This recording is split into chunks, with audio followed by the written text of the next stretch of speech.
Telugu cinema ఇండస్ట్రీలో mega ఫ్యామిలీకి చాలా మంచి గుర్తింపు అయితే ఉంది. ఇక ఈ ఫ్యామిలీ నుంచి ఇప్పటి వరకు వచ్చిన చాలా మంది హీరోలు వాళ్లకంటూ ఒక ప్రత్యేకమైన స్థానాన్ని ఏర్పాటు చేసుకోవటంలో కీలక పాత్ర వహిస్తూ ముందుకు సాగుతున్నారు. మరి ఇలాంటి సందర్భంలోనే తెలుగు సినిమా ఇండస్ట్రీలో మెగాస్టార్ గా వెలుగొందిన చిరంజీవి సైతం ఇప్పుడు యంగ్ హీరోలకు పోటీ ఇస్తూ ముందుకు సాగటం విశేషం. ఇదిలా ఉంటే మెగా ప్రిన్స్ గా మంచి గుర్తింపును సంపాదించుకుంటున్న వరుణ్ తేజ్ సైతం తనదైన రీతిలో సత్తా చాటుకోవాలనే ప్రయత్నం అయితే చేస్తున్నాడు. ఏది ఏమైనా కూడా తనకంటూ ఒక ఐడెంటిటీని క్రియేట్ చేసుకున్న మెగా ప్రిన్స్ వరుణ్ తేజ్ చేసిన మట్కా సినిమాతో ఈ రోజు ప్రేక్షకుల ముందుకు వచ్చారు. మరి ఈ సినిమా ఎలాంటి విజయాన్ని సాధించిందనేది మనం ఒకసారి తెలుసుకునే ప్రయత్నం అయితే చేద్దాం. మీ పెట్స్ కి గ్రూమింగ్ నుంచి బర్త్డే సెలబ్రేషన్స్ వరకు అన్నింటిలో మంచి ఆఫర్స్ ని మాయా టైల్స్ అండ్ ట్రయల్స్ వారు మీ ముందుకి తీసుకుని వచ్చారు. ఎక్కడో కాదు, మన బాజ్పల్లిలో. Phone number 8985555318. ముందుగా ఈ సినిమా కథ విషయానికొస్తే వరుణ్ తేజ్ ఒక అణగారిన వర్గానికి చెందిన కుర్రాడిగా ఈ సినిమాలో మనకు కనిపిస్తూ ఉంటాడు. ఇక ఆయనలో తిరుగుబాటు మొదలైతే ఎలా ఉంటుంది అనే పాయింట్ బేస్ చేస్తూ ఈ కథ నడిపించారు. ఇక మట్కా అనే ఇల్లీగల్ బిజినెస్ ని నడిపే ఒక డాన్ గా కూడా హీరో ఎదుగుతాడు. మరి దానికి అనుగుణంగా ఆయనకు ఎలాంటి ప్రాబ్లమ్స్ ఎదురయ్యాయి, తన బిజినెస్ కి ఎవరెవరు అడ్డొచ్చారు, హీరో వాళ్లకి సమాధానం ఎలా చెప్పాడనే విషయాలు తెలియాలంటే మాత్రం మీరు సినిమా చూడాల్సిందే. ఈ సినిమా విశ్లేషణ విషయానికొస్తే దర్శకుడు కరుణ కుమార్ ఈ సినిమాని out and out mass entertainer గా మార్చే ప్రయత్నం అయితే చేశారు.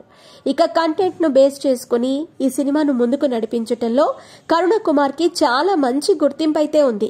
మరి ఆయన ఈ సినిమాని కూడా తన గత చిత్రాల మాదిరిగానే ముందుకు మూవ్ చేశాడు. మొత్తానికైతే ఈ సినిమా ఒక వర్గం ప్రేక్షకుడిని అలరించినప్పటికీ ఇందులో ఉన్న యాక్షన్ ఎపిసోడ్స్ ప్రతి ప్రేక్షకుడిని మెప్పించే విధంగా ఉన్నాయి. అలాగే ఈ సినిమాలో వరుణ్ తేజ్ యాక్టింగ్ కూడా చాలా సెటిల్డ్ గా ఉండటంతో ఈ సినిమా ట్రైలర్ తోనే ప్రేక్షకుల్లో మంచి ఇంపాక్ట్ అయితే క్రియేట్ చేసింది. మరి అలాంటి ఈ సినిమాలో స్క్రీన్ ప్లే అంత ప్రాపర్ గా సెట్ అవ్వలేదనిపిస్తుంది. ఈ సినిమాను లూప్ స్క్రీన్ ప్లేలో చేసి ఉంటే దాని ఇంపాక్ట్ ఇంకా బాగుండేదనిపించింది. ఇక ఈ సినిమా పెద్ద కథ అయితే కాదని, ఇంతకు ముందు కేజీఎఫ్, పుష్ప లాంటి సినిమాలు ఎలాగైతే ఇల్లీగల్ బిజినెస్ ని బేస్ చేసుకుని వచ్చాయో అలాంటి కథతోనే ఈ సినిమా కూడా తెరకెక్కింది. అయినప్పటికీ ఈ సినిమా ప్రేక్షకుల్లో ఒక హై వోల్టేజ్ ఫీల్ ని కలిగించటమే కొంతవరకు సక్సెస్ అయ్యిందని చెప్పాలి. ఈ సినిమాకి మ్యూజిక్ జీవి ప్రకాష్ కుమార్ అందించటం విశేషం. ఇక ఈ సినిమాలో కొన్ని కోర్ ఎమోషన్స్ లో వచ్చే బ్యాక్గ్రౌండ్ స్కోర్ అయితే సినిమాకి చాలా వరకు ప్లస్ అయ్యిందనే చెప్పాలి. ఇక వరుణ్ తేజ్ క్యారెక్టర్ లో ఉన్న వేరియేషన్స్ చాలా అద్భుతంగా చూపించారు. కరుణ కుమార్ తను పేపర్ మీద ఏదైతే రాసుకున్నాడో దాన్ని స్క్రీన్ మీద ప్రెజెంట్ చేయాలనే ప్రయత్నం అయితే చేశారు. కానీ కొంతవరకు తడబట్టట్టుగా కూడా మనకు కనిపిస్తూ ఉంటుంది. ఇక సినిమా స్టార్ట్ అయిన కొద్దిసేపటి వరకు సినిమా స్లోగా సాగుతూ వచ్చింది. కానీ సెకండ్ హాఫ్ లో కొన్ని హై మూమెంట్స్ ఉండటంతో సినిమాని చూస్తున్న ప్రేక్షకుడికి బోర్ అయితే కొట్టకుండా ముందుకు సాగుతూ ఉంటుంది. ఇక ఆర్టిస్టుల పర్ఫార్మెన్స్ విషయానికి వస్తే ఈ సినిమాలో వరుణ్ తేజ్ చాలా ఎక్స్ట్రాడినరీ పర్ఫార్మెన్స్ అయితే ఇచ్చాడు. ఎందుకంటే ఆయన ఇంతకు ముందు చేసిన సినిమాలు హిట్ అయ్యాయా ఫ్లాప్ అయ్యాయా అనే విషయాన్ని పక్కన పెడితే ఇందులో డీసెంట్ పర్ఫార్మెన్స్ ఇచ్చి ప్రేక్షకులను ఆకట్టుకునే ప్రయత్నం చేశాడు. ఇక తను ఎప్పుడూ రొటీన్ రెగ్యులర్ ఫార్మాట్ సినిమాలు చేయకుండా వైవిధ్యభరితమైన కథాంశాలను ఎంచుకుంటూ ముందుకు సాగుతున్నాడు. కాబట్టి వరుణ్ తేజ్ కు సక్సెస్లు అనేవి చాలా తక్కువగా ఉన్నాయి. కానీ హిట్ ఫ్లాప్లతో సంబంధం లేకుండా ఆయన మాత్రం డిఫరెంట్ సినిమాలను చేస్తూ ముందుకు సాగటం అనేది నిజంగా ఒక గొప్ప విషయమనే చెప్పాలి. ఇక ఈ సినిమాలో హీరోయిన్ గా చేసిన మీనాక్షి చౌదరి కూడా తన పాత్ర పరిధి మేరకు ఓకే అనిపించింది.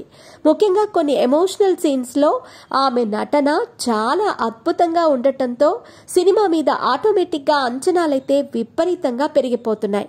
ఇక ఈ సినిమా చూడటానికి చాలా మంది ఎదురు చూస్తున్నారని చెప్పటంలో ఎంత మాత్రం అతిశయోక్తి లేదు. ఇక నోరా ఫతేహి, కిషోర్ లాంటి నటులు వాళ్ల పరిధి మేరకు చాలా బాగా నటించి మెప్పించారని చెప్పాలి. ఈ సినిమా టెక్నికల్ అంశాల విషయానికి వస్తే జీవి ప్రకాష్ కుమార్ అందించిన మ్యూజిక్ పెద్దగా ప్రేక్షకులను ఆకట్టుకోకపోయినా కూడా బ్యాక్గ్రౌండ్ స్కోర్ తో మాత్రం కొంతవరకు మ్యాజిక్ అయితే చేశాడు. మరి తన గత చిత్రాలతో పోల్చుకుంటే ఈ సినిమాలో కొంతవరకు మ్యూజిక్ అయితే తగ్గిందనే చెప్పాలి.